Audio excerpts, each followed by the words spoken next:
Minnesotans have distinguished themselves in military service since shortly after statehood, when the 1st Minnesota Volunteer Infantry mustered out of Fort Snelling and played the pivotal role at enormous human cost in the Union Army's victory at Gettysburg. The 4 major wars of the last century claimed just under 10,000 Minnesota lives, and something close to 250,000 Minnesotans served.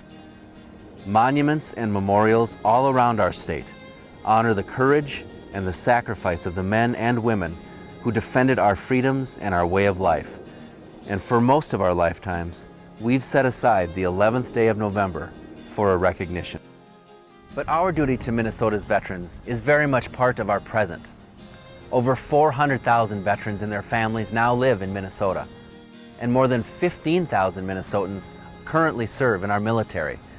Many will return home only after surviving brutal armed conflict 7,000 miles away. They will come back to Minnesota in need of basic health care and social services, community support, educational opportunities, and above all, state and local leadership that values what they have done and what they can do now in their communities. I've been proud to have played a part in honoring military service, fighting in the legislature to make sure that homeless veterans get the help that they need, and advocating so that returning vets get rapid job training, building on skills they learned in the service to help serve our communities. And if you look, there's something else to see here.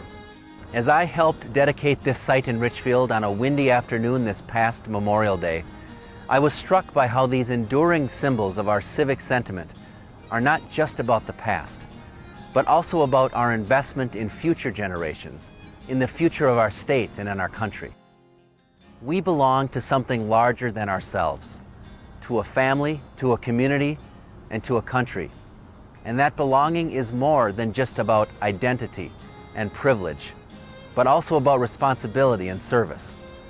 We must always work to make our communities and our state something worth serving, and something that continues to be worth believing in.